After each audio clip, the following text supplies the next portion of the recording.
Welcome into the Gaming Discourse. I'm Tyler Frater alongside Richard A. the Cruz. Hello. And Chief Engineer, Lieutenant Commander Connor Frater. Good evening. It is Monday, June 23rd, 2025. Go to our YouTube channel, youtube.com/gamingdiscourse, patreon.com/thegamingdiscourse. You can support us for $247, $10. Get your name in the video credits, early access to our videos, access to our Discord server, and more. Every Friday now, I do a Friday blog, so in the past, I did little updates about what I'm working on with the channel and stuff like that. But going on the past couple months and moving forward, every Friday is a little blog about something random.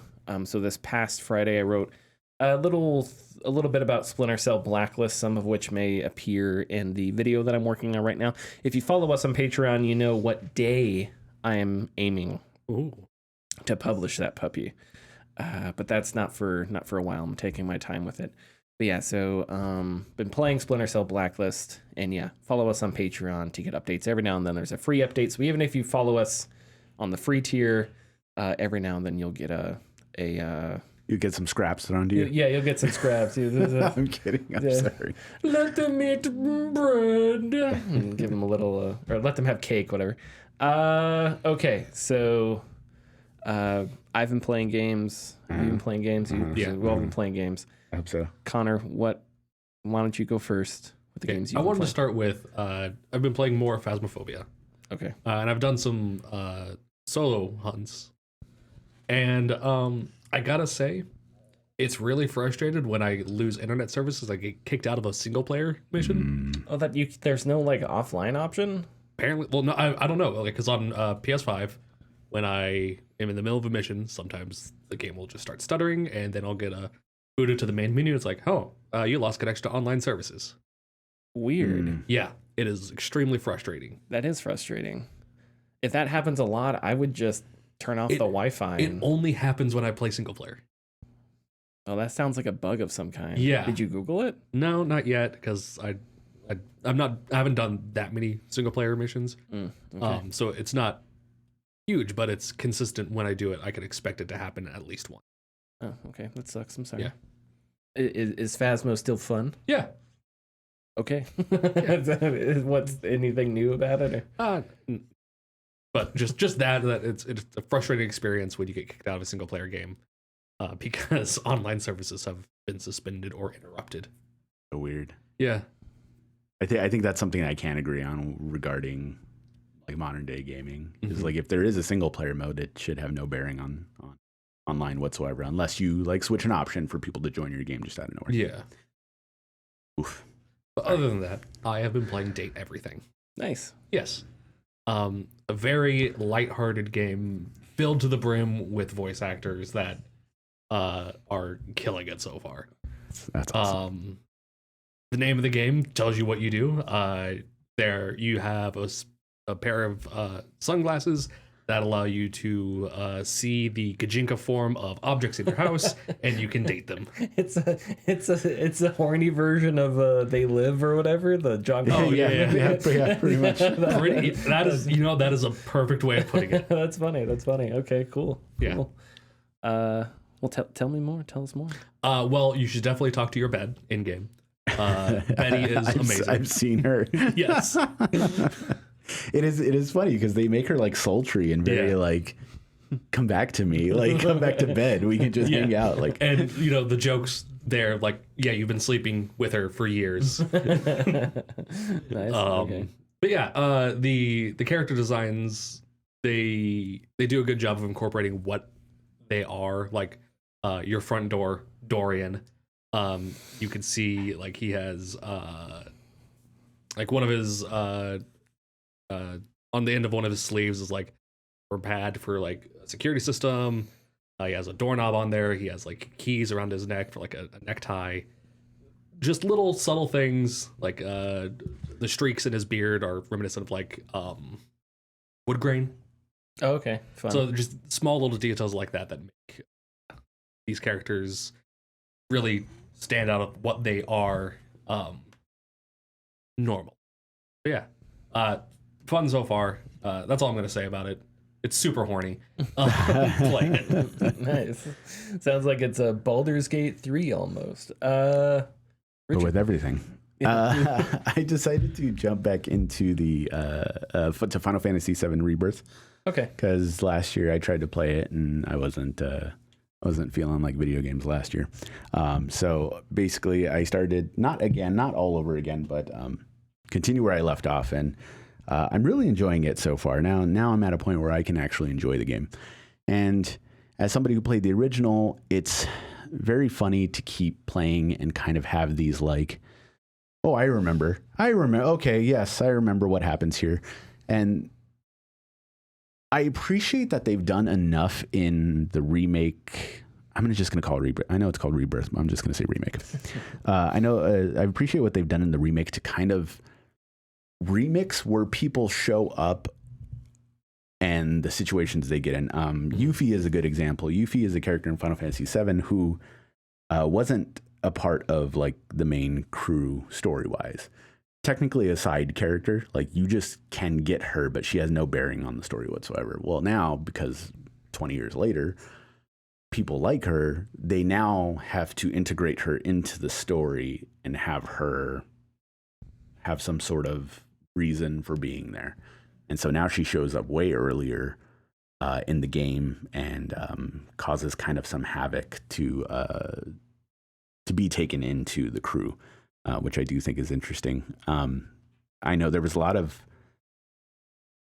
complaints about how many mini games there were in Rebirth, which is funny because if you play the original Final Fantasy VII, there's a shitload of mini games in that, you know. So they just kind of like expanded on it, and they've remade games, and they've put in fluff, and some of it is good and some of it is bad. And I think the complaints come not necessarily from the mini games themselves, but I think the fluff that is integrated in the game. So there's a city called Junon, and it's basically the inhabitants were forced below like the alcove of like the shore. Okay. Is that? Yeah. So they're forced in the alcove of the shore, and then above them is like where kind of like the city is. I'm not going to say rich people, but just like, you know, it is higher class. So you have to get up there somehow, and you find out that you can, this is going to sound funny. A dolphin helps you get up to the main road, and you just have to lower something to get the rest of the crew up and then raise it to go to the port above. They make you hold down the button, pull down the ship so everybody can go on. And they make you hold the button, pull it back up. And that's the fluff I'm talking about. Like there's no reason to have that because it's already stated what needs to be done. Yeah. And there's no puzzle or challenge. Yeah, there's no way you can mess it up because you have done the heavy work story-wise to get those characters onto the boat. There's no obstacle. Is it supposed to be like comedic maybe somehow? I know, because it is literally just you sitting there going, and like, I mean, I think there is a comedic part in it, but it's not like anything I needed to pay attention to. And it also is very, very stunning, knowing how big Final Fantasy VII is, the original, and having a remake that not only fully realizes these locations, but gives you so much more to do in them. Because I could, in the original game, I could just do what I needed to do and then leave because there really wasn't anything else to do in the game. But now there's new people to talk to, new activities to do, new story beats with newer characters and stuff. And I do appreciate it. But I can like give or take it as well. But I think for those who are looking for like something more hefty in their game, they'd really enjoy it. So I'm having a great time with it. And I don't know how far I am. I mean, I know how far I am, but I don't know if I'm going to beat it anytime soon. I'm definitely going to play it tonight after the podcast though. But the next game I'm talking about, I am so stoked for. I ended up getting a Quest 3S. Oh, nice. So I have a Quest 3S now because I was just like, I sold off my other Quest, and now I live in a bigger place. And I'm like, cool, I can move around now. I can get some exercise, whatever. Like, I'm going to get a Quest 3S, and I bought it used. So I didn't get Batman, but I wanted Batman. I was like, I'm gonna buy Batman. So I bought Batman. Oh, I'm And excited. I played like an hour last night. This game is stunning. Like, it is and I'm so excited about it mentally. I'm gonna jumble like where I'm going. Nope, and I know go I ahead. always have ADHD and whatnot, but Pop off. I don't know how the devs. I forgot the devs' names. It's Camouflage or Camouflage. Yeah.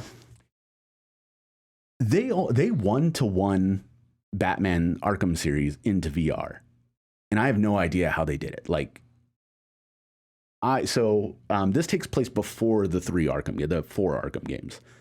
So you're still Batman, and you're not new, but you're not like Batman Arkham Asylum experienced. And you're dealing with the villain, the Rat King, who is basically trying to cause an uprising and an overthrowing of like the government institutions in Gotham. And so like Harvey Dent's there. He's not Two-Face yet. Commissioner Gordon, you're working with him still. But so far, most of the gameplay that I have done in the hour that I've played is in the sewers, because that's where the Rat King lives.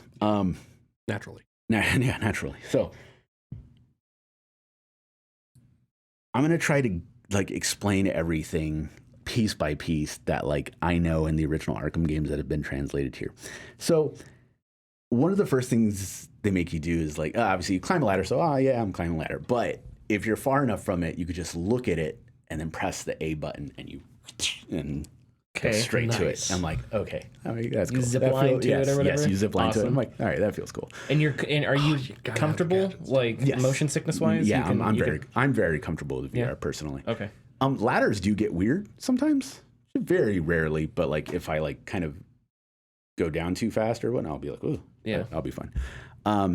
And like one of the next things they do is, okay, and this is where I felt stupid, but I felt really cool. And it's like, if the gap is too far, you have to glide across.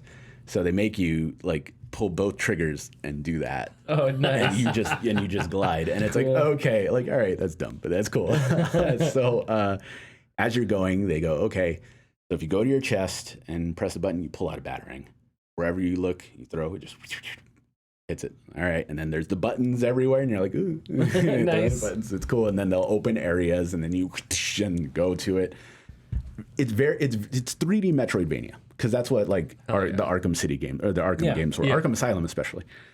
Then after that, they're teaching you everything. They teach you the combat finally, and the combat is more intuitive than I was expecting. So if you're holding both buttons on the controller and you just punch at an enemy, you just immediately like kind of zoom over to him like Batman does in the Arkham in games. Arkham. You just zoom over. So it's just kind of like a homing automatic thing.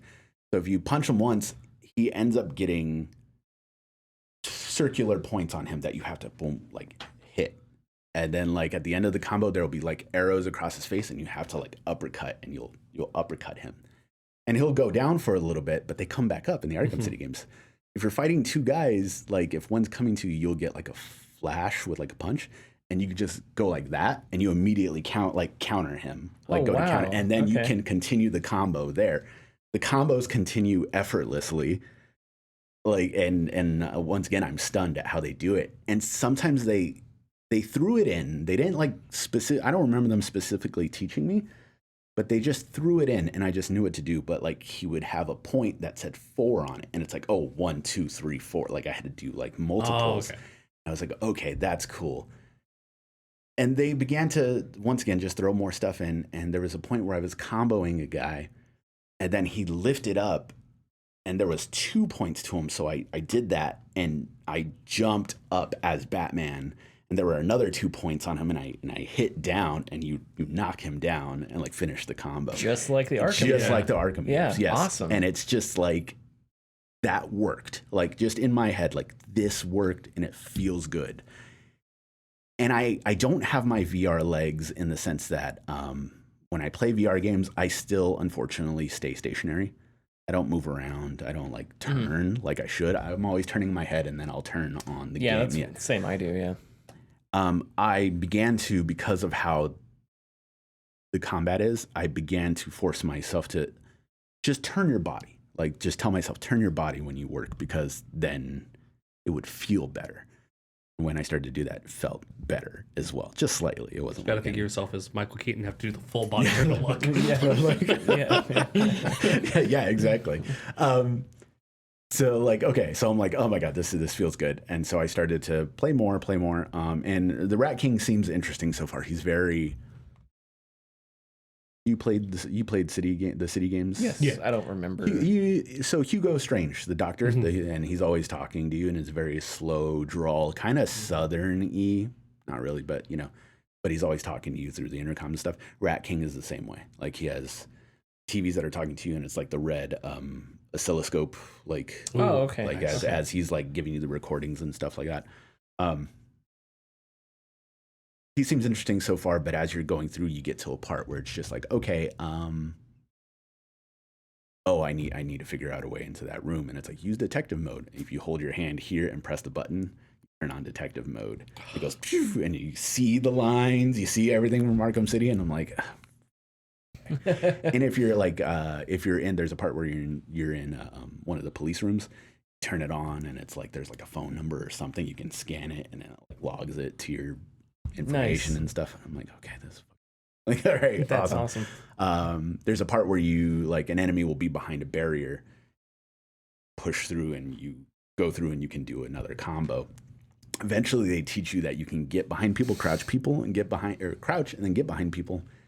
And if you attack them, you'll grab them. And what you have to do with your motion, grab them. It's like 1, 2, 3, and then you knock them out. So you have to move your arms like you're like choking them out, and then knocks them out, which is really cool. My like prized moment last night, and I wish I could have recorded it, was they of course teach you how to go to the gargoyle statues, take out people. So when you're on a gargoyle statue, you press like the right stick to like peer over, and you just like push forward with your sticks, and you'll grab him. And then when you push him again, you just push the guy off, and he's already tangled. But everybody hears. I took out a couple guys, and there was 2 left in the room. And so the furthest one, I did a drop kick to him. The other guy heard, and I was behind a straight corner hallway. Of course, right here, and I knocked him out, and the other guy started running, and I was like, shit, the other guy's coming here. I can look up and quickly zoom out of the way. Like I was already like multiple things I could do, and I was like, oh wait, I want to do this. I grabbed my batarang, like came out of the corner and went like that, and then went up, and then came back down and drop kicked him again. And I was like, this is nice, so simple, and it just worked. But it made me feel. So what it made me feel, I'm Batman. It feels like I'm Batman. Yes, and I did like giggle once or twice when I did cool things. I'm like, I can't wait to do it again. The facial motion capture is really good as well, but I know the 3S is a lot. The 3 and the 3S are a lot stronger. Man, I forgot the point I was trying to make here. Oh yes. How I feel with this Batman game is how I feel when I first played Astrobot on the PS5, or how I felt. I don't have another example. Damn it! This is what VR can do if it's done correctly. Because when I got my 3S, I was like, let me take a look in the store again, and of course it's just filled with like Gorilla Tag copies. Yeah. Or shooter games, which I already get the gist of what I'm going to do in that shooter game, like, realistic reloading or, funny reloading and stuff like that. But the Batman Arkham Shadow game gives me the sense that I can do more in VR than just what I'm given with the draw that gets pushed forward. Yeah. I'm not going to sit here and say it's like, Alex levels or Half-Life Alex levels, or even like a Half-Life 2 VR mod, to an extent, or Bone Lab or something like that. But perfectly got you thinking like Batman. Yes, it perfectly encapsulates what it means to be this character, and it also, because there's voice acting, because you're Batman and the voice acting comes through here. It's just kind of like, oh, I am Batman talking. And I've already encountered things to where, like, because you meet Harvey Dent and Commissioner Gordon. I was too busy scanning stuff, but when I turned around and saw Harvey, he was trying to like shake my hand. Yeah. And I missed it, and he was like, okay. And I was like, oh shit, fuck. So That's I, a like, Batman moment. right. Well, yes, I had that 50-50, like, well, that was totally a Batman moment, but also like I could have shook his hand because they're also supposed to be like work together. Yeah. Sure. Yeah. Comic, canon wise. But yeah, like I only played like an hour and 15 minutes, but I came away like incredibly impressed. And I already knew that there was a lot of good word about it. Yeah, it got good reviews. But playing it was a lot different. And it is. And I started thinking as I was playing it, everything that you talk about regarding VR, and very cool to play this game. It sucks that it's only on Quest. Locked to Quest. Yep. Quest 3. But it is also one of those things to where, to me, it's a bad thing. I'm not trying to call anybody lazy or whatnot. I'm sure they made it for the Quest because they got the funding from Meta to do it. I think Camouflage has owned my Meta. Yeah. But in the same vein, it's kind of like, man, they could have done this for PC VR. Like, yes. Yeah. There's no reason they couldn't have. Yeah. I mean, I'm sure it'd be more difficult because you have different headsets and you have different controllers and stuff like that. We can talk about VR in a little bit, but okay, that's awesome. I came away very impressed. So there's a bunch I haven't played. Like the Deadpool game looks cool. Batman. There's a space shooter game that getting a lot of buzz I've heard about called Into Dark. I think it's called. I haven't heard of that it's one. on the Quest as well. Then there's Asgard's Wrath 2, which got really good reviews. Yeah. And then and again, talk about VR in a little bit. It's tough to stomach that $60 price tag on that game though, still to this day, like even though it's like 3 years old. Oh yeah, and I guess Meta has sales every now and then, but there's a sale going on right now. It's not on sale, but it is part of the Horizon Plus subscription. So, so yeah. Yeah. Okay. Awesome. Anything else you wanted to say? No, that's it. Just those two. So yeah, I've just been. I got back into Kingdom Come Deliverance 2. Trying to figure out how the hell to play that. So I was talking about how I've talked about how Kingdom Come Deliverance 2 like captures medieval life so well. It captures like a historical realism incredibly well. I don't know, just the different, like the other day I was walking through a town and there was a townswoman sitting on a bench with a chicken or turkey or bird or something. And she was plucking the feathers from it. And that was just kind of so I watched her for a bit and she just had this animation where she was plucking feathers for a bit. And then after a minute, the turkey went from having feathers to being feathered, defeathered, whatever, right? Yeah. So I was like, oh, and then she carried it like into her house. And I was like, oh, that's cool. There are towns with like, I don't know, there's a guy called a poll watcher or something like that in a town. I don't know what his job is, but he watches polls in this town, and that's like his job. And I don't know what that is. In a medieval context, you don't have to look it up. I'm not even sure if that's what it is, and that's not something you want to Google. So let's not do that. But, there's that. I talked to you guys about like the economy of horses. I was like, if you have a horse, think of all the stuff you can do. Yes, that a normal true. peasant can't do.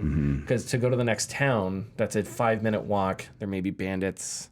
You're by yourself, so it's like, I'm just gonna stay in this town. But if you're a horse, if you own a horse, it's like you can ride real quick. It's a minute. You're fine. You can do so much more in a day. And for the longest time, I didn't have a horse, and that was difficult because I had to walk everywhere, and it killed the shoes that I wore because your shoes degrade over time. So I'd have to like get them repaired and stuff. So after a while, I was like, okay, I'm gonna save up. I'm just gonna go buy a horse. I'm tired of this. I need to figure out how to. And I know there was a quest where in the middle of the quest, the person that I was with was like, hey, before we leave in the morning, go get yourself a horse. And I forgot. And we were already in the middle of the quest. And I was like, oh, shoot. Well, I guess I'll just get one later. And then, 20 hours later, I'm still running around like an asshole without a horse. So I'm like, okay, I need to get a horse. So I went back to the stables. And at the beginning of the game, you have a horse, but you get split up from your horse and you don't know where it went. Okay, well, your horse is at the stables, this in a village somewhere that sells horses. So I was like, oh, this is my horse. So I'll go talk to the stable guy. And I'll see if I can buy it. I had already sold a bunch of stuff, got a bunch of gold. And so Henry is a really funny character. He's very much, I'm not the only person to compare Kingdom Come Deliverance 2 to Red Dead 2. It is very similar. And I think Henry is kind of similar to John and Arthur in that it's like, you can play them evil, obviously, but they're also very unassuming and they're not like they're like happy to help people in weird ways and stuff. Anyway, so I I go up to this stable master and I'm like, oh hey, that's my horse over there. I'd like to have it back. And the stable master's like, well, I bought it, so if you want it back, you're gonna have to buy it off me. So I was like, well, shoot. So there's a couple options, and one of them was intimidate, which was the line was just look at me, like that was supposed to be an intimidating line. The other one was like think about this logically, and then the third one was like a negotiate buy thing. So I was like, I'll try and intimidate this guy. So I don't understand totally how the like charisma debating intimidation system works in the game. But so I was like, I picked this look at me, and Henry goes, look at me. And the guy's, I'm looking at you. And he's like, well, look at me. And he's like, okay, I'm looking at you. So and I got bad reputation. So that was just like a fail attempt. You know, like Henry thought he was going to be intimidating. It wasn't. And then after that, I was like, I picked the logical one, and where Henry like told the story about how he lost the horse. Long story short, you get the horse for free this whole effing time. Oh my God. I've been walking around the game. So I got the horse, and it has made the game a lot easier because now I'm like, oh my God, I can visit the cobbler and the blacksmith in the same day. I'm basically a king. So I'm running between villages, buying shit, selling shit. It's great. It's art amazing. Of the deal. Yeah, art of the deal. Yeah. His neck was held high. He was eating gum. The head cow always grazes, so that's always sunny. So, art of the deal. But yeah, so Kingdom Come Deliverance 2 continues to be really interesting and really good and really fun and really immersive. And I'm still pretty bad at the combat, but not as bad as I used to be. It really is a game where it's like you're a dude in armor, like you have tons of armor on, and you have a knife. The other guy has a sword, but he has cloth. Guess who wins? You, because you have armor on. That's basically all that matters. So it's like if you have a ton of armor on, you should be good to go. So it's very much a simulator in that the stuff that you wear is all very important and whatnot. But I've been playing more Expedition 33 as well. I haven't in a few days, but that also continues to get better and better. There are some insane bosses where you just kind of have to memorize their attacks, and once you do that, it's fine. But they basically just one-shot you until you memorize parry, parry, jump, parry, and you're fine. Or dodge, dodge, jump, dodge, something like that. So once you get that down, you're good. But until then, it can be pretty frustrating because there are bosses that'll just take you out really easy. There's chromatic bosses, which are special bosses that are tough to get. But yeah, I'm trying to switch back and forth between KCD2 and Expedition 33. But like as soon as I got that horse, it was a whole new world. So I needed to oh my God. New fantastic point of view. Yes. No one to tell us where to go. I don't know that song. Okay, so yes. Okay, I've said it before. But if you want to get good quicker at Kingdom Come Deliverance's combat, play Mountain Blade. It is a very similar system, and it's not Mountain Blade isn't as steep of a learning curve because it's not as much as a sim.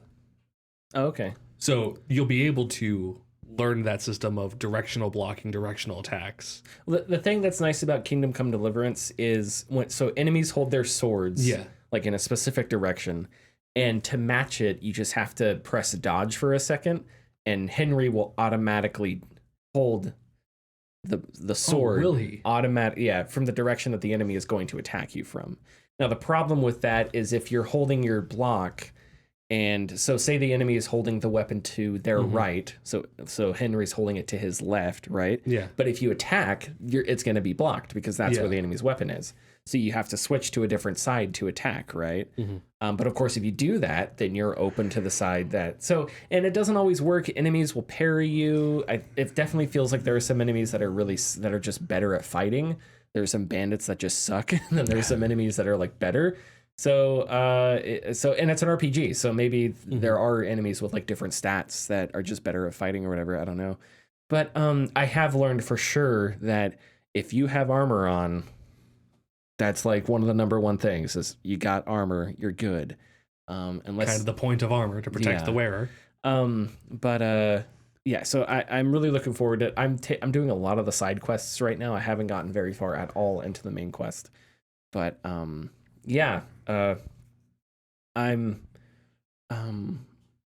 thinking it could be like right now between that and Expedition 33 for like my game of the year. Death Stranding 2 is getting really good reviews, so we'll see. For me, 6, 7s, and 5s are good reviews. No. It's just me, because I keep remembering like 2 weeks ago when that article came out that was like everybody loved the demo plays of like when Kojima showed it off like a month back to everybody, or whenever he did. Everybody loved it, and he was like, "Oh no!" And he went to do rewrites because he doesn't want everybody to love it. He wants it, and now everybody loves it. So it's just that was my theory. And Death Stranding 2 did really get good reviews, but that was my theory for DS2 was that the first Death Stranding was, no, fuck you all. This is Metal Gear Solid 2, and you're going to put up with it. And so we're like, okay, Kojima, we'll play this game where you talk down to us and stuff, whatever. Super indulgent. And then after that, he's like, okay, fine. I'll just make a good fucking stealth game, you pieces of shit. So he puts out Metal Gear Solid 3, So it's like, with this one, it's like, fine, I'll make a great action game. It'll be easy. I just gotta stealth and machine guns. And there you go. Are you happy now? And everyone's like, yes, thank you. Yeah, so whatever he does next, we'll see. But okay, are we? Metal Gear Solid 3. What a thrill. Thanks for listening. If you like our content, please consider subscribing or leaving a like and comment. You can find us at patreon.com/thegamingdiscourse. And our tiers are $2, $4, $7, and $10 and include getting your name in the video credits, early access, and access to our Discord server. So real quick, I wanted to talk about Downpour Interactive shutting down, which is the developers of Onward. It was announced on Downpour's website that the developer is shutting down. The team is joining their sister studio Camouflage, which is the developer of Republic, which is not a VR game, Iron Man VR, and Batman Arkham Shadow. Onward will not get any more updates. It just got the 2.0 update I installed. I was going to hop into it for like an hour and check it out and see what's up. But I had a lot of... Yeah, you basically touched on all my thoughts with like... the VR segmentation, how much of a problem that is. I've talked about that with Resident Evil, right? Like the Resident Evil VR modes on PlayStation are some of the most incredible like experiences you can play, but it's all locked to PlayStation 5 and PSVR 2. So it's like it's going to be difficult. It's expensive, etc., and that sucks. And I can't imagine there is any technical reason that couldn't happen on PC. It's all contractual in that. It has to be something, and it's weird that we've never understood why or whatever. And I guess that's just sort of standard game industry BS. But whatever.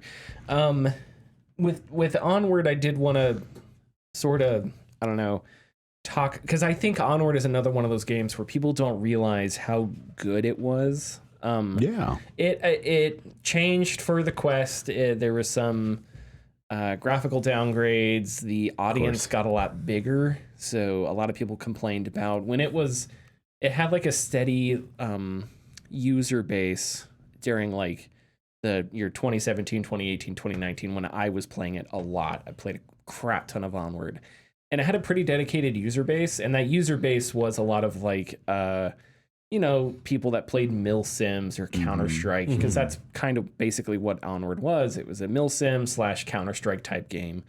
The maps, kind of fit that way and everything. So it had sort of that user base, and then it expanded and it added like optional modes and stuff like that. It got, with the Quest 2 and the ubiquity of the Quest 2, the audience got a whole lot bigger, and I think that introduced new people that weren't necessarily of the same mindset. Younger audiences got into Onward and stuff like that. And I think that was a turnoff for a lot of the players that were there for a long time. But by that time, I had moved on to doing other things. Although like some of the best, as you were talking about, like cool moments of you playing Batman, and it just, you don't even think about, you come up in your head of the things you want to do, and your body just kind of goes with it in VR, right? It's just second nature. I was just thinking about like some of the awesome things like in Onward. I just remember like running between buildings and then like giving myself covering fire, and then as soon as I run out of ammo, like I would like run up to a wall, eject the mag, and then while I'm like looking to my left or something, like throw a new mag in my gun and pull back the bolt without like a second thought. But I used to, in Onward, because your magazines are located kind of at your chest, stomach, and you can lay down. And laying down helps because you can set your elbows on the ground, and there you go. You got steady. You can aim steadily. But I used to, when I post up somewhere on like defense or at a choke point or something, I would lay down and I would pull off mags from my chest, and as I'm like laying on my floor, I would sort of turn so my magazines wouldn't be blocked by the floor, and I would pull off the magazines and set them on the ground and then lay back down on my chest, and I'd have magazines ready to go on the end game ground next to me, and then I'd have my gun, and so as soon as I would run out of ammo, I would just grab a magazine from the, like right beside me and stuff like that. And the gunplay in Onward always just felt excellent. Nothing was like every time I would go and play Pavlov, I would be surprised because Pavlov is feels fine, like you totally play it, but it did not feel anywhere near as good as Onward did. Like Onward's gunplay was excellent from the get-go. Everything felt incredibly good to reload, to move, to orient. You had like so much stuff on your chest. You had your knife, your radio, grenades, magazines. You had pistol magazines. Your gun is on a 3-point sling that sits on your chest, and everything it all worked so well how they did all that. So yeah, when I think back on that and I think about now, and I wonder, I don't know, are there any other games that did it similarly? I don't know. There's like a big Battlefield VR game, but the last time I played that, it was fine, but it was nothing like Onward. It was just like nothing I encountered ever got close to Onward. Even Alex. I mean, Alex is good, but Alex doesn't have to be super realistic. But right. Like it's like even Alex's, the way things feel in Alex and stuff like that, it is not light years better than Onward. It is on par with Onward. It's just a different experience. Yeah, it is. Yeah. But to me, the important thing is that this game that came out early on in VR was like out of the gate very good. It was innovative. Yeah. And then games like Onward and, AAA games, Onward, Resident Evil, that came out later, felt just as good. Resident Evil a little worse, maybe, but it works fine. And so it's just like, that's just such a testament to what they were able to pull off with Onward and all the different things with your optics, like how, like in VR, how do you do optics? Well, in the Resident Evil 4 remake on Quest, your entire headset becomes the optic, right? It's like just like on a desktop, right? The entire thing becomes the scope or whatever. Yeah. But what about games like tactical, realistic games like Squad or Insurgency? You aim down the scope, and the scope is magnified, but everything else around you isn't magnified because it's like you're actually looking down a scope. Where it's like they pulled that off perfectly. It worked extremely well. And there was the parallax effect, where if you like held your weapon and you moved the front of it a bit, but you didn't move your eye, you would see the inside side of the scope, So stuff like that was just, man, it was just, they pulled so much of that off.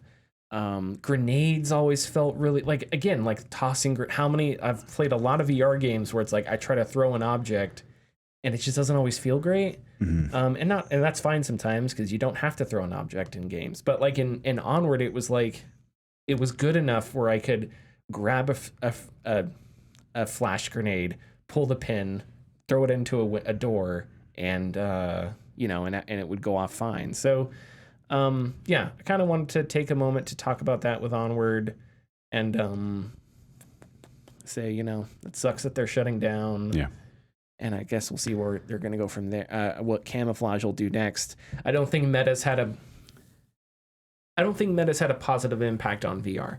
I think a lot of things exist because of Meta. I think, Camouflage, obviously the Resident Evil 4, like they have definitely subsidized things and funded things, but Meta does not give a shit about VR as far as they can do like a metaverse thing with it or something. Now they're more concerned with AI and glasses. So I don't know how much longer they're really going to be that concerned with VR headsets. I made a video about this because I thought PlayStation had an opportunity to sort of take that. Yeah. And so I don't know. Well, when I think about the future of VR, Meta does not make me feel really optimistic. It does not bring joy. No. It definitely sounds like Valve is working on something. Yeah. And we'll talk about that in a second, because I think the interesting thing about Valve is because they're a private company, they can sort of take risks and do things that other companies can't. Right. And also they're a gaming company. Like I think people forget about that with Valve. Yeah. It's like Microsoft is not a gaming company. They do gaming, but Microsoft does a lot of other bullshit. Sony is not a gaming company. They're a much larger conglomerate. Valve, it's Steam. Yeah. That is what Valve does. Like, yeah, they do a bunch of work to support Steam, and it's not like Steam is every single thing they do, but like they are video games. That is the company.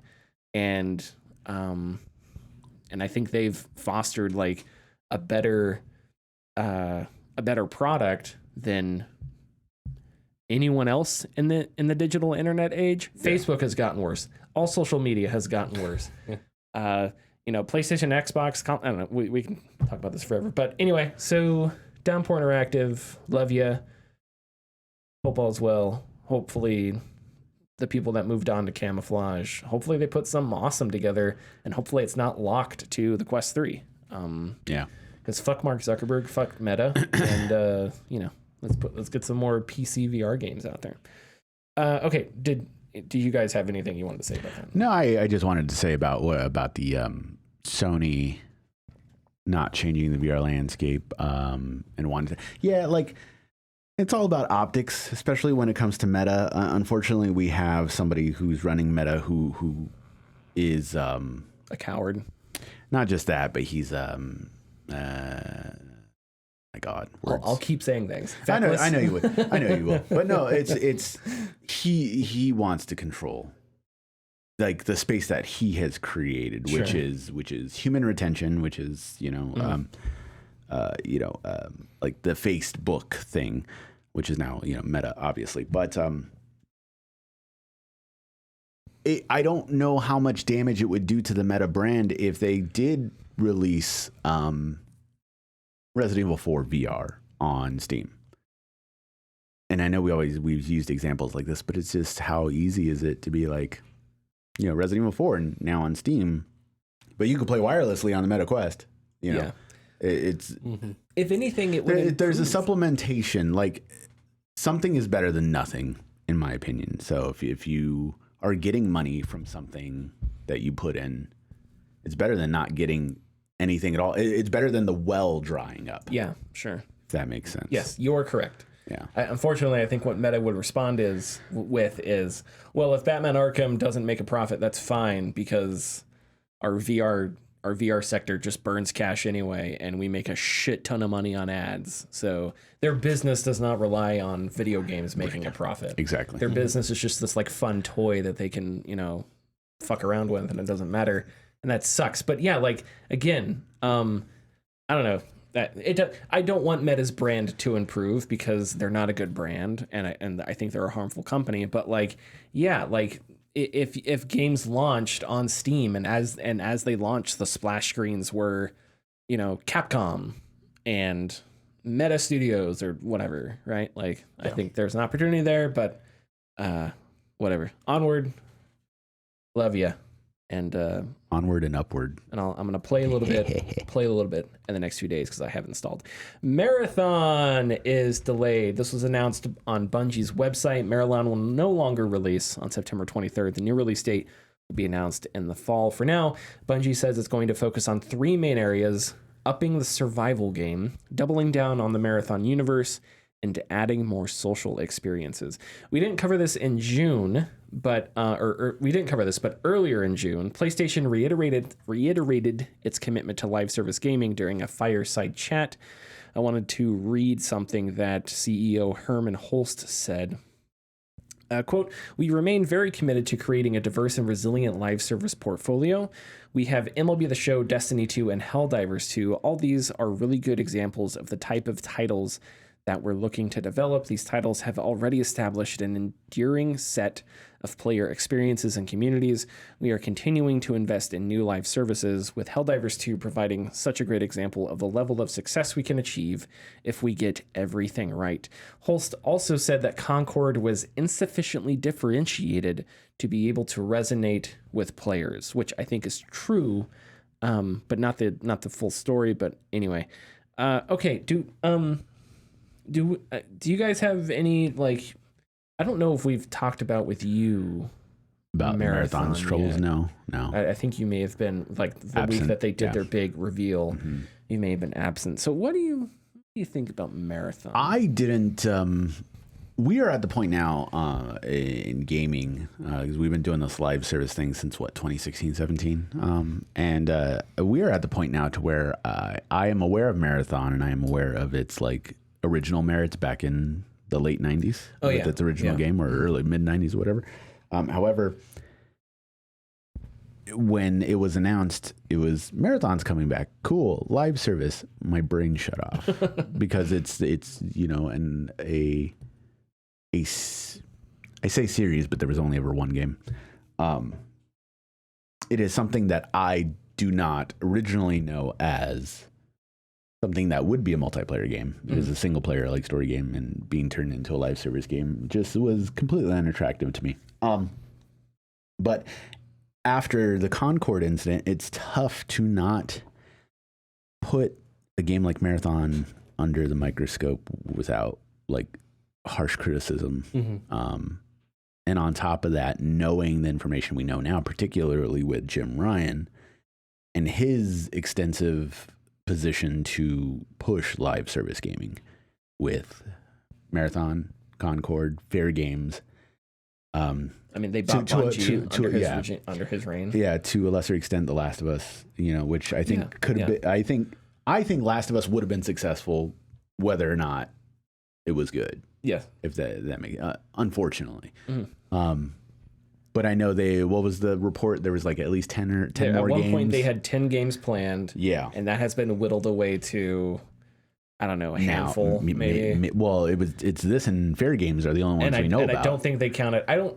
It's funny that he brings up Helldivers 2, because I don't think PlayStation had no idea Helldivers 2 was going to hit like it was. No. So it's a good thing that it did, because now they can point at it and go, see, our strategy worked here, but it wasn't that their strategy worked there. No. It was that it was a broken, Helldivers 2 wasn't broken, but it was a broken clock that happened to be right when they needed a broken clock to be right, you know. And on top of that, not just the fact that live service games are met with, you know, possible eye rolls and groans, but it's the fact that now, I think in history we're met, we have the harshest audience that we have ever had towards gaming companies regarding what they want from their games. And granted, it's opinions I see on Twitter, TikTok, and Reddit, but nobody wants these games anymore.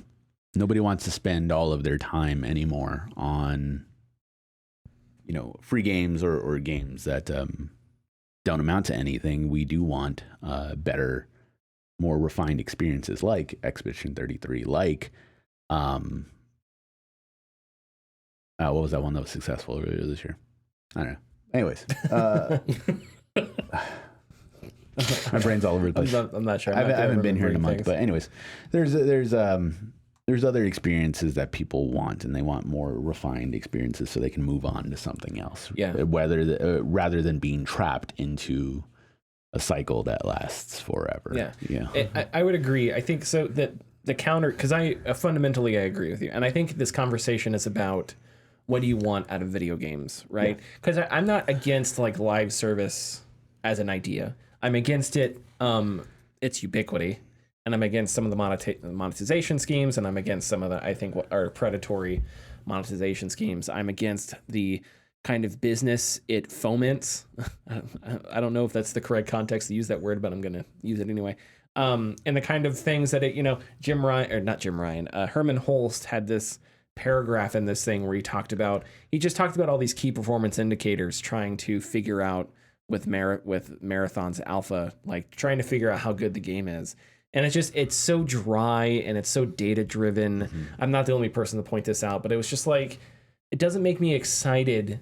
It sounds like you're talking about an algorithm, mm-hmm. or you're talking about a piece of software that's going to help do your taxes or something. It doesn't sound like you're developing something.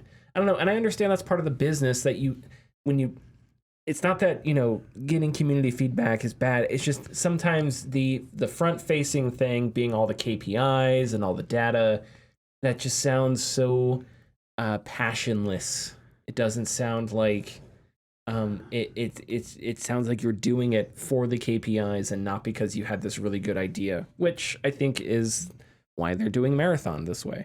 But to my original point, you are correct in that I think there is a large market of people who, because live service games are a commitment, particularly multiplayer games, right, that don't have a single player aspect, mm-hmm. because as soon as it's a multiplayer game, it's difficult to play that casually, especially one like an extraction shooter where you can lose all your stuff if you die or whatever, right? So it's hard to play that casually. So you have to commit to it. You have to remember things. You're going to have to remember the map. You're going to have to remember, where do we go? You're going to have people that can play with you, so you don't have to go in all by yourself and stuff like that. So there's just all these, like, I think, hoops that people have to jump through to try and get a good experience out of it. And I think that makes people anxious, and that makes people annoyed because they just want to be able to sit down and play a game. So you are correct. The flip side of that would be Marvel Rivals. Marvel Rivals released and everybody on Earth is playing it. So that's what people would point at and go, well, what about this? What about this over here? Yeah. And that's hard to argue. Like, you are correct. There is definitely an audience that there is a massive amount of people who are tired of stuff like this, and there is a massive amount of people who will just continue to play things like this. It's like a whole nother market, right? I have talked about this. The games industry is like, it's becoming more segmented, and it's in like multiple markets. The people that are playing that, because there are a ton of people who are playing COD, Madden, Fortnite, Roblox, all these big live service games, but we don't hear about them. The media barely covers them, right? Because it's this other market, that mobile games, right, that kind of exists and doesn't exist. Right. And the like PC Gamer, Kotaku, Eurogamer, all the big outlets, even the big journalists, Steven Totilo, etc. Yeah. Jason Schreier, they cover these sort of AAA games with the big names that are the more sort of surface level market. Yeah. But it's not the market that is like represented by the people that are playing Marvel Rivals all the time and stuff like that. And then don't even want to get into like foreign markets, like people in China and stuff like that, that are playing different games. So that's what makes this discussion difficult for me. Is, well, I would agree with you, and I think, there's a huge market like that. Andrew Ryan just points at Apex and goes, "What about this?" And it's like, well, shit. So it's about like believing in getting something out of games and believing in gaming being bigger than KPIs and data and retention and bullshit like that. And that just because somebody plays it all the time and is spending a lot of disposable income on it, that's not necessarily a good thing. Right. Financial success is not necessarily a worthwhile success. I think that's a tricky conversation. And I hate saying this because I know a lot of people would scoff at this, but I do think that if Marathon had some kind of single player component, I think because it kind of reminds me of Anthem, like a studio that was already sort of, people don't know what to think about. They announced this thing, and it's like, okay, so you're doing you're following a trend. Yeah. Bungie's following a trend with an extraction shooter. BioWare was following a trend with Anthem. And it was like right off the bat, people sort of all rolled their eyes, and there was no positive vibes surrounding Anthem, and there's like no positive vibes surrounding Marathon. Yep. But if Marathon had some kind of single player campaign, and I'm not saying it's easy. I'm not sitting here saying just make a single. Obviously, that's incredibly difficult. But like, just imagine if Marathon was announced like a Halo, where hey, we have Marathon, and we're gonna tell a story, and then we have this cool multiplayer component. Totally different paradigm, and I think people get really excited for that. They do, yes, because that's exactly the thing that is missing now in gaming, because it's now the opposite way. It's here's this game, it has a multiplayer aspect. The multiplayer is first now insteot of the single player. We're old first. enough to remember when Titanfall not having single player was a big deal. Which whatever. Anyway, but Uncharted is a good example because Uncharted 3 had the first multiplayer in the series, I think. I'm gonna say you're correct. But regardless, it may not have like hit as hard as like Halo did or Gears of War or Call of Duty. But there is still a sizable group of people who go, that was very fun. Yes. And that was very cool. And I guess people want something like that again. Yeah. Something to, I guess I'll use the word dabble in. Yeah, like the commitment isn't that huge. Yeah. It's not something where you're going to have to follow the updates for the next 3 years and the meta, and every time they update a gun, and all of a sudden that gun is buffed, and then some YouTuber makes a fucking video, and all of a sudden that gun isn't buffed anymore, and you just don't fucking know. Yeah. So it's just like all that annoying shit. It's like, which I understand a lot of that is natural game development and whatnot, but yeah, like I think about The Last of Us multiplayer, right? And I think it's about scaling your expectations, right? If like The Last of Us multiplayer was cool, unique, it had a dedicated fan base, which may have been somewhat niche and small, but dedicated nonetheless. But like, I don't think Sony's or Naughty Dog's intention with The Last of Us multiplayer was, oh, this is going to go on 10 years. Mm-hmm. Like it was, hey, we have this cool thing that we also made on the side.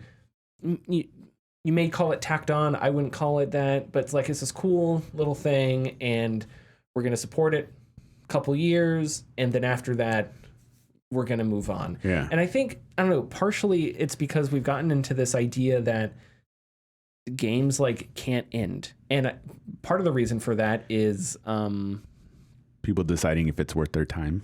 Well, not only that, but also people buy into it, right? Yeah. So you buy into a game, you get the skins, you get the weapon. Oh, right, yeah. The weapon things, charms, you get the spray paints and all that. And the more money you buy, the more incentivized you are to keep playing that game because you own all these things, right? So it's like it becomes difficult to move off because all your stuff, all your skins and all your microtransactions that you've purchased are in the environment of that game. And that has created a world where it's like people sort of expect games to go on forever. And I think, I don't know, I would prefer it if we went back to a get over it. Halo 2 came out. It's been 3 years. A new Halo is coming out. Get over it. Move on. Yeah, I don't know. Like, games are not, they're finite things, It doesn't mean they can't be preserved. It doesn't mean the Master Chief Collection can't exist. But this idea that I didn't think Overwatch 2 was a horrible idea. Right. I think the way that they handled it and some of the weird execution. Stuff. Yeah, execution. But like, if Overwatch 2 was the same, was as to Halo 2 as to Halo, then it's like, oh, cool. I don't know. I think that version of the games industry, I just think is better. I don't know. Because it lends more innovation, it gives new stuff, and it's not about KPIs and retention. It's just about, having this thing that you can play for a while, and eventually you'll move on to the next thing, and you don't have to worry about being tacked on to a couple different things. But yeah, so there's a lot of degrees to this conversation, because at the same time, games like school, but like, I'm talking with myself here, I'm sorry. In my head, there's a person that's like arguing with me, and I'm trying to cover all the bases. But like a game like Squad, for example, like I wouldn't expect Squad to do Squad 2 because they're a small studio They're already super niche. So it's like, it makes sense for them to keep working on their own game when they can. And maybe in 5 years, when they've got Squad locked down, they can move on to a totally different thing that's a wholesale, like, different idea and stuff like that. In some ways, they already do, because there's, like, Squad 1945 or the World War II version. There's a World War I version that I'm not sure if it's still in development or not. So it's like they do kind of do that in a sense. So, and I don't think in every context that solution would be great, but when you're Bungie, like, I don't know, do sequels, do different things when you're these big companies, I think I would prefer that world. And I would prefer, like, the single player world, because then you could buy it, you could play it, you could try out the multiplayer, you could play the multiplayer for 6 months, and it's like, hey, you played the multiplayer, you play the single player. That's a lot of fun gameplay. That's a good time. You move on with your life. Yep. I don't know. Yeah. So, the other thing, he said Concord wasn't insufficiently differentiated to be able to resonate with players. That was true, because the trailer was it was like Halo, but it was also Destiny, and it was just very generic. Also, that was just the worst, like, that was like snorting prime Marvel. That was like pure, I don't know where cocaine a plant, I don't know, pure straight from like the purest vein in the earth. Like Marvel writing big time. And I think that just was off-putting to so many people, that it was just so generic and it was so like quippy. My plan, it was not to have a plan. It was like, oh god. And I think that plus the undifferentiatedness, and again being a multiplayer game is kind of off-putting, and maybe also like low key people expect PlayStation, people expect sort of their single player premium stuff, in the same way like remember when Fallout 76 was announced and people freaked out, and I don't totally blame them, but like afterwards I remember Bethesda had to be like, hey, we're still committed to single player games. Like people were so terrified that they were doing multiplayer stuff. So I think maybe part of it is like Sony has this identity crisis where it's like, we love our single player premium stuff, but we're also committed to, but how they got to this point was that single player premium stuff. Yeah. You look like you were going to say something. No, I was just going to go on the point about Fallout, with people being scared of that they weren't going to do single player stuff anymore. It's just because people are stupid. No, yeah, well, it's like a just fear mong, because I had somebody come in today and was just like, yeah, I can't believe Grand Theft Auto is going to be like $130. And it's like, no, where the fuck did you hear that from? It's because you hear other people online saying, like, just off the cuff, like, people don't want to get their information from actual sources. They just want to get it from some schmuck online. I think Grand Theft Auto 6 will probably be 80. I think it'll be 80. Because fucking Nintendo putting Mario Kart at $80. If there's anyone that could do it, it's Nintendo. Well, yeah, and they did it before in the 90s. So it's just like, but I don't believe for a second that it has to be $80 to recoup development costs. No, absolutely not. I'm just not. I don't know. Maybe it does, but if it does, then Nintendo and I need to sit down and have a conversation about why it's making a kart game that needs $80 a pop to recoup. We'll talk about that later, maybe. Okay. Anyway, moving on. Microsoft is talking about its next Xbox. In a video, Xbox President Sarah Bond announced that Xbox has entered a multi-year partnership with AMD to co-engineer silicon across a portfolio of devices, including first-party consoles and cloud. I'm going to read a paragraph straight from the video here. Together with AMD, we're advancing the state of art in gaming silicon to deliver the next generation of graphics innovation to unlock a deeper level of visual quality and immersive gameplay and player experiences enhanced with the power of AI. That Sarah Bond didn't say it like that. That's how I say it.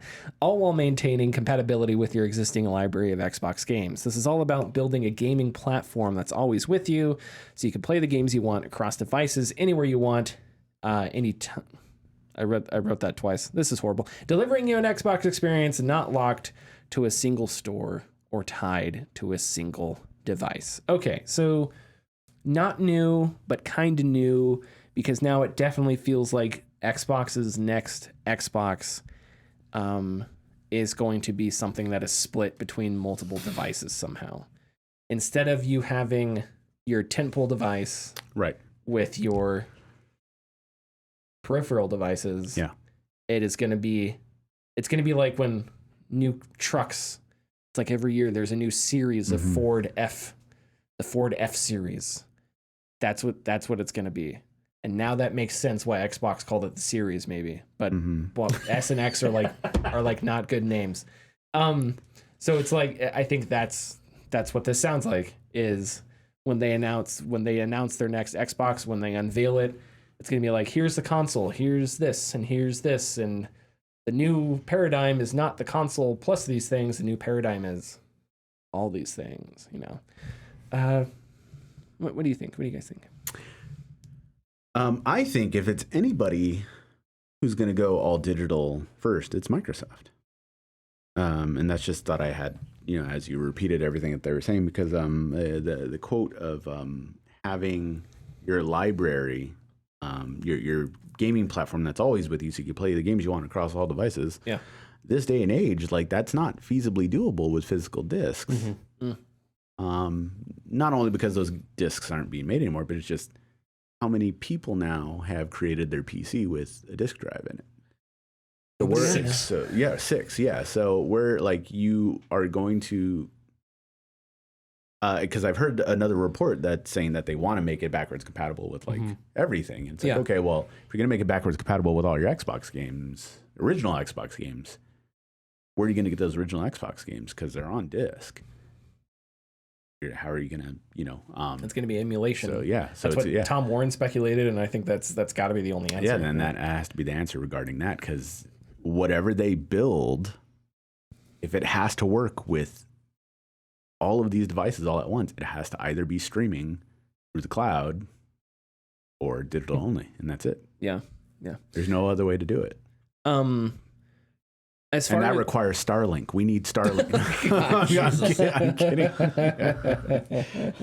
Yeah, if you never want to play games. So I just wanted to point out that enhanced by the power of AI, I just think that's funny, because it's just like, I just imagine it's like there's some shareholder that's watching this video, his milk bottle has run empty, he's just pooped his pants. So it's like, Microsoft's like, come here, we'll change that diaper, okay, we'll give you a new milk bottle, AI, pat your head, and the shareholder's like, thank you. It's like, that's, I don't know, I like to, it's so dumb. I'm sorry, it's just so stupid. They're like, Sam Altman is like looking at Microsoft and just being like, hey, remember that deal we signed? Meh. don't really want that anymore. Like, I don't know if you guys have followed this like drama where because Microsoft has this weird relationship with OpenAI where OpenAI isn't a subsidiary, but that's like they're gonna share so much of their profits once they start making it with Microsoft. Okay. But Microsoft is still doing its own AI stuff. Right. So they're both like partners and competitors. It's very stupid. It's the only kind of thing that would make sense, like in Silicon Valley, where everyone's just trying to like figure out, okay, this needs to make money, but we don't know how, because it can't make money. So we're just going to do this weird relationship just in case it actually makes money. Yeah. That's what we're going to fucking do. So it's like that. Gotta make money off this. I really want to. You know what? At this point, the driving crooner has a better market cap than OpenAI. I'm going to say it. Okay. I'm going to say it. Whatever Tim Robinson's like, he's like, oh man, this is definitely like a $12 market cap. Like, you know what? I'll fucking invest in that. I'll invest in the drivingcrooner.com. Yep. And we'll hire security to keep dudes walking their dogs away from stealing the decals. Okay. So what the fuck? Oh, so I just wanted to talk about the power of AI just made me laugh. It was just like, what are you talking about? What are you doing? Come on. Anyway, but so the not locked to a single store or tied to a single device is interesting, because what that tells me is, and Xbox just updated like the Xbox Partner Program. If you use the Xbox app, you can get Steam games on there now. Yes. So it's like your third party stores and stuff like that. You can, so they're definitely like, that is their goal, right? And their goal is, and that would be in direct competition with Steam, with Valve in some ways, right? Yeah. Is to make Microsoft like the biggest gaming platform on the planet, which I think that's a good idea. Can Microsoft do that though? I don't know, because Microsoft, again, it's like gaming is this fun thing that Microsoft does, and they're like, "Hey Phil, how you doing?" And then they turn around and they're like, "Okay, so where's our moneymakers at? Where's AI?" We're like, because gaming is not it's important to Microsoft, but it is not like the main focus of their business. Their business is much bigger in different areas. So it's like, how much patience do they have for this big endeavor where they're going to be manufacturing? It's only speculation, but they're gonna have to manufacture like different peripherals, and they're gonna have to up their like if they're gonna push cloud, that's gonna take infrastructure of some kind, right? And then is that infrastructure gonna work? Who knows? So it's just like, when people talk about competing with Valve, I think the thing you have to remember with Valve that we talked about is Valve, Gabe Newell sits around and is like, yeah, one time I went head to head with a shark and I was just like, eat me, and he fucked off, and that is Valve, like, just fucking crazy, and all they do is focus on games. But Microsoft has this, is a public company, which means they have to kowtow to shareholders and figure that whole thing out. So do they have the patience to do this? I don't know. But the idea is cool, but I don't know if to make it work is going to take so much work. Even with my Steam Deck right now, there's a game called Panzer General, I think. It's a famous hex strategy, hex game, World War II. It's from like 1965. It's super old, right? And on my PC, it's basically like I'm running Paint. Like there's just no, like that's rad. Yeah, it's very old game. You got kid pics? Developed by Werner von Braun. Yes, it's a very old game.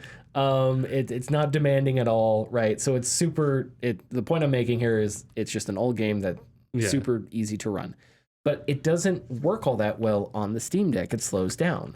Now, why is that? That could be any number of reasons, right? It could be Proton. It could be the game itself. It could be something with the memory. I don't know. Like, so the point I'm making here is the Steam Deck, because you're playing games that are made for PC, but they're not necessarily made to work with like different Proton layers and stuff like that. You kind of have to finagle and get it to work sometimes. Mm-hmm. So, because the Steam Deck has a more sort of enthusiast market, I think people are fine putting up with that. Whereas if you're Xbox and you're doing this, now you're more of your market is not just the enthusiast market, you also have a casual market. So how do you make it where you can put games on multiple platforms and they're just going to run on those platforms and you don't have some of the problems that the Steam Deck has, right? So I think that's like one thing. I don't know, like what do you do with games that are made to, if it's all going to be one ecosystem, like what do you do with games that are heavy mouse keyboard and you're playing on a handheld? The Steam Deck does it by having touchpads, but even then you cannot play squad on the Steam Deck. Like it just requires too many clicks, too many mouses going different directions. It would just be, unless you use a mouse and keyboard, which in that case then it's underpowered. So it's just like the what's that term? The form, not the form function. What is it? Form factor? Form factor, thank you. Just like I just guessed. I think that's it. I don't know. Is not like suitable to work that kind of stuff. One of the other issues, and I've heard this brought up, is some speculation that one of the reasons Microsoft is doing this, besides taking on Valve, is that the sort of ubiquity of if they can turn your phone into an Xbox, and that means what your phone isn't doing is TikTok, right?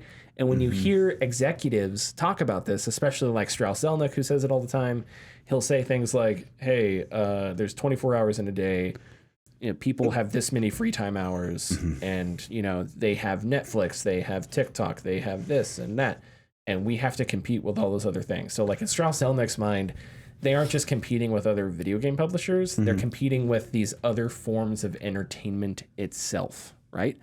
And I don't like looking at games like that because I just feel like, you know what? If a guy decides to, like me, sometimes I decide to watch baseball, and I'm just gonna make that decision. How brave. So I know it's tough, especially with how fucking bad the Yankees are, but that's just how it is. Don't even get me started about some of my other teams right now. But like, I don't know. So what can you do with me as a market? You can just, instead of like trying to reinvent video games to try and get me not to watch the Yankees, how about just accept that I'm only going to spend so much time and then base your expectations on that? Right. So it's like some people are just going to browse Instagram, and it doesn't matter how good the game is or how well it runs on your phone or your peripherals. So I don't know. Nothing is good enough. Is it? They like, always want more. Is it? Is it worth trying to get that market? I don't know. I think that's an interesting. I think that's an important question to ask, and also how it impacts like game design and stuff like that. Sorry, do you have any other takes here at all? No, I don't think so. It's just I am curious about how they're going to make it work, and yeah, the only way I see it is either through streaming or cloud. Yeah. If they want to hit all of these devices that they're so, hell bent on getting attention to, and they have to know, like, they are on every single, 60 to 80% of computers on Earth, they're on it. How do they not know that internet infrastructure can't do it? I'm sure they have to know. I'm sure they have to know, but they're just going to brute force it. Yeah. And that's the same thing that like Google ran headlong into, right? Mm-hmm, mm-hmm. So, yeah, I don't know. I'm not. Actually, they talked about this in the Sony presentation. They talked about the future of cloud gaming, and I forget who it was that said it, but they basically said that one of the problems with cloud gaming is that you're just at the mercy of network conditions. Yeah, and there's not a whole lot you can do about that. So that's one of the big issues. I think a lot of people, there are probably, I don't think this is too cynical. I think there are probably some executives that want to will, some people in the different industries that would like to will game streaming into existence, regardless of the infrastructure, because it would just be more cost effective. Mm-hmm. So they see that and they go, why can't we just do that? Or they see some of the numbers Netflix makes and Netflix business model, which is, Netflix's business model is just vomiting stuff onto the platform. Right. And then every time someone sneezes and accidentally presses play, Netflix is like, look, they're a viewer. And they do that 100 million times. Mm-hmm. So I think they see that sort of model and I think there are executives out there that are interested in doing that. I think Phil Spencer is in a weird spot because he has to listen to those people.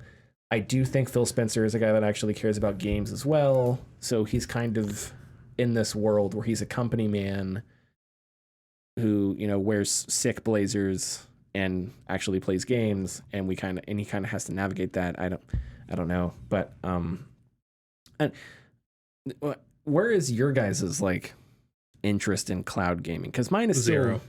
Well, you had bad experience with Starfield, which I can't even imagine. Well, also there was a particular game that he had to test. Oh yeah, there was that one too. Yeah, which is constantly streaming. But I'm pretty sure that was a medieval torture device. Like King Henry would be like, I'm going to torture you, you Protestant, so play Starfield on this Xbox Series S. And the guy's like, okay, 30 FPS? It was an Xbox One. It was Xbox One. Oh, it was Xbox. Yeah. Okay, like Xbox One, 30 FPS, I got this. And he's just like, streaming. And that guy died 12 hours later. No, what do you...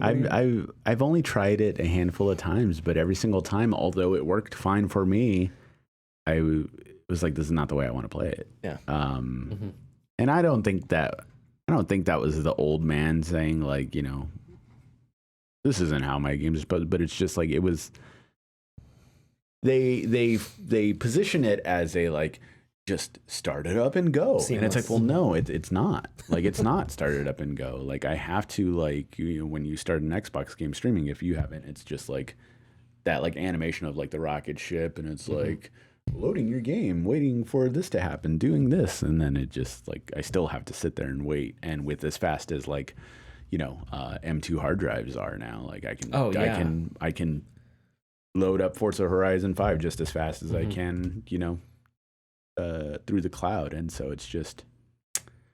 And to link into something that we got into a little bit earlier, Yeah. when you do jump into cloud gaming, sometimes you get put into a queue to get into that game, and there is nothing more frustrating than being put into a queue to play a single player only game. And that's the flip side, because it's no longer the consumer deciding when and where they want to play their game. It's the provider doing that. Yep. And so the worst thing you can do for consumer is take away their choice, and that's a big negative.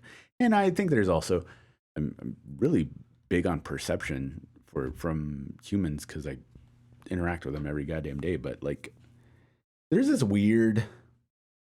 I tried to play it in my mind about how I felt when I played a streaming game, like a cloud streaming game, and there was no physicality to it. And that's a weird argument to make, because there's technically no physicality with like there's a hit the controller, turn it on, go to my menu, go to like. I'm not at the point where I just want to press my PS button and the thing I want to do just start. Like, no, I like to press the button. I like to go through like my little squares, and then there we go. And I think people enjoy that. And people do, even today, for like the original NES, the Super Nintendo, people come in and they're like, yeah, I turned it on and nothing happens. And I'm like, well, yeah, nothing. Like, there was never a like welcome to Nintendo like back thing. then they like, didn't have dashboards. But they like that. Like it's a wider experience. Yeah, you saw how people got up in arms when Sony was like, hey, here are these cool PS1, PS2 like themes, but we're taking them away in like a week. And everybody was like, what the fuck? Like, so like people enjoy those little things. And unless you are pre-Zoomer age, like people are going to want that. And that's at least another 2 generations like before that like disappears. It is insane how reduced loading screens are now. Like I'm trying to think of games like Ghost of Tsushima loads so fast. I see it when I blink. There are just it's weird to think about growing up with loading screens and now loading screen like Kingdom Come Deliverance 2 loads once, and I don't think there are any other loading screens. That's cool. There's like a castle that I haven't gone into yet, so maybe it loads when you go into a castle. That's cool. But I have not experienced any loading screens, anything like that. Assassin's Creed. I was experiencing loading in Batman, the VR Batman, and I wasn't thrown off by it, but I was kind of like, oh, loading screen. And like I just stand there for a bit. Relax for 30 seconds. Stand there like the standing emoji, just like so. All I want is your wife needs to like while you're in Batman mode, you just need to ask her without any context, just say, I need you to when I'm playing Batman, walk up to the room and just say, I never said thank you. And then you could just be like, never have to. and then she'll probably leave you, but that's okay because she'll just open the door and I'm like punching the guy on the floor going, where's the trigger? Exactly. Rachel. Are we ready for tidbits? Yeah. Let's do tidbits. What if I told you in this world there are bits and there are tids? And Richard is the only man who can put them together into tidbits. I'm just uncomfortable with certain types of love. That's all I'm saying. So that makes me even more. You know what? Maybe I can. Wow, during Pride Month, no. Come on. We got like 7 days left. Yeah, and then after that, it's all over, baby. Sorry. I got a small one, long one, and then maybe a small one. Quick, there's an old bit from Seinfeld where Costanza says, like, I'm not something, I'm a patriot. And I have a gif, or I have a meme on deck every end of July or end of June for companies. I'm not gay, I'm a patriot. Costanza-isms. It's awesome. Nintendo Switch 2 has confirmed that within the first 4 days of release, it has sold over 3.5 million units, making it the fastest selling console ever. As a comparison, the PlayStation 4 sold 2.1 million units within 16 days. That's cool. I didn't expect it to be that successful. Maybe people are just down to get a. People new like to console. see a 2 on their console. Yeah, that's also true. PlayStation 2. Yeah. You know, I don't know. I thought maybe the tail will die off, but I think there's a lot of people that are waiting for holiday. Oh yeah. Or were like, fuck it, I'll wait a year or whatever. I mean, they're waiting for a bunch the of fucking nerds to see it at work all the time. Yeah, and they're waiting for that next game. And I got to tell you, that Donkey Kong game looks great. Like, it looks really good. It does look awesome. It looks really good. When does that come out? July 18th. Oh man, it's right around the corner. Yeah, right around the corner. Yes, sir. This one's a little long one, but it may provide some info about the Switch cartridges. Marvelous CEO confirmed something that we've already known about the Nintendo Switch key cards. But since the reveal of the Switch, the game key cards have been a hot topic with gamers. Instead of download codes in Switch games, you get now a cartridge that has a little like key symbol on the corner. When you plug it in, you will get a digital version of the game to download. Yeah. This alleviates the fact that there are only one-time use codes in like download games, but it also allows people to like trade in their games as well, because you can still use it if you trade it in. So that kind of alleviates that issue. Kind of like a lesser of two evils type situation. But it brings up preservation angle and of course ownership of said games. In case, I hate saying this, in case anything happens, people have been parroting that for like years now and nothing ever happens. What if the server shut down? I can't download. And that has never happened ever. You can still download your games. It's fine. Anyways, I'll be honest. It keeps me up at night every now and then. And that's fine if it does, but until it actually happens, you can't say what if. PT would like a word with you. Yeah, but that game was specifically canceled. It's a different thing. I think that's a different example. I miss PT though. CD Projekt Red is one of the few devs who have opted to place their entire game on the Nintendo Switch cartridge, so they don't have a key card. They're just on the cartridge, along with Marvelous Studios. Square Enix, Capcom, and others have opted for game key cards, but the reason may be because I said that phrase wrong. Sorry, I'm going to move on. Ken Berry recently had an interview, who is the CEO of Marvelous, with RPG Site about their decision to place Story of Seasons and Rune Factory on an actual Switch 2 cartridge in America, while Japan will be getting the game key options. Berry said this about the game key cards towards the end of the interview.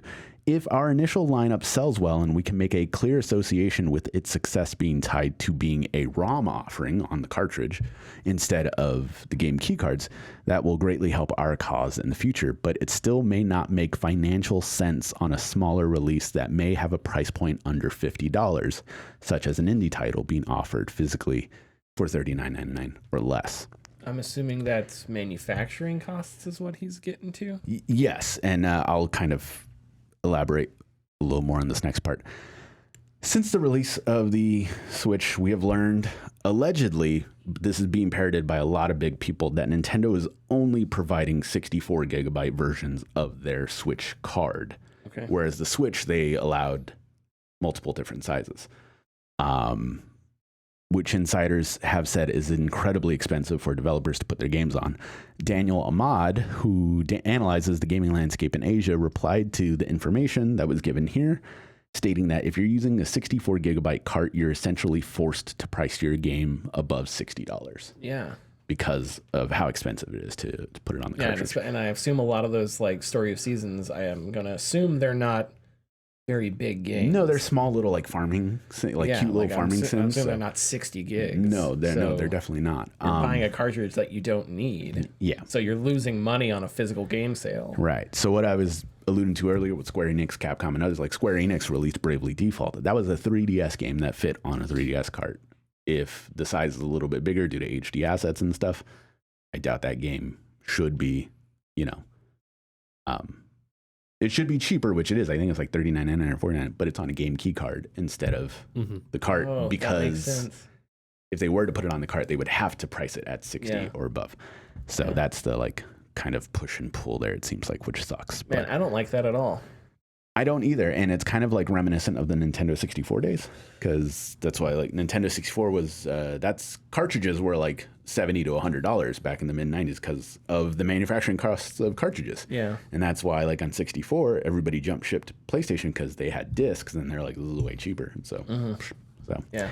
So it's kind of like the same thing, but it just kind of sucks because we're also now in that era where like if you put your game out on Switch, like you're making hand over fist money, you know, because everybody wants a piece of it. But There was another report. Chris Dring, I think, was the first to report it, that apparently third-party sales are like slumped right now with Switch 2. which is weird, yeah, because our big guy, Jeff Piscatella, Oh, I was going Jeff Bursman for some reason. he came out and he reiterated that both things can be true. That is true, but third-party sales are also way better than the Switch 1 was at launch. That makes sense. Which is kind of like So this it's weird, slumping like, to expectations, but relatively better than the first Switch. And that also is kind of unfair because if you look at the third-party offerings at the Switch launch, they're games that came out a while ago on other consoles, you know. So it's just kind of like, Cyberpunk is strangely enough like an attractive option for folks. Cyberpunk is doing the best out of all of them,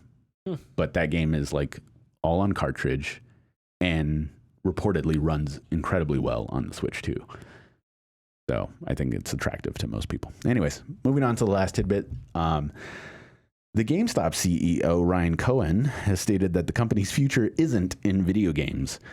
Cohen stated that it's shifting its focus on trading cards, specifically Pokemon card sets, and it is a natural extension of GameStop's business. He remarked that the collectibles could have potential for high profit margins. This news, in turn, comes in part of a bigger strategy to invest in Bitcoin. After this announcement last week, GameStop shares tanked more than 20%. Yeah, not a fan of Ryan Cohen, a bored billionaire who position in life is just, he's just one of those people, man. Just one of those people. And that sucks. There was a GameStop that I went to a lot, actually, that closed near me.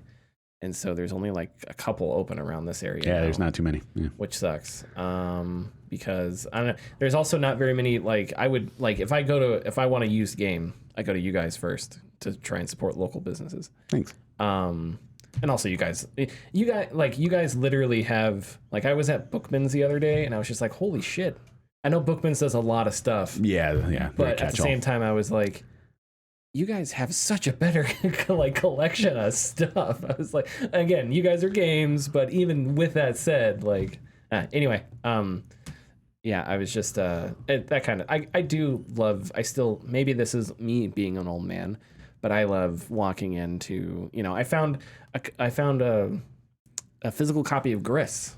I was like, oh, cool. I didn't even know it was physical. Yeah. So I was like, hell yeah, I found that at a GameStop. Picked that sucker up brand new. Nice. I guess they just made that and Neva. They were both like brand new physical copies. Cool. Yeah. And a small horror game. I picked up, I forget what it's called now. A small Finnish horror game that came out like last year on Steam, and they announced the physical edition. So Connor's telling me to wrap it up. I'm sitting here talking about preservation, but whatever. All right, sorry. Hour and a half. Follow us, youtube.com/gaming discourse, patreon.com/gaming discourse. And we'll see you next week. Bye.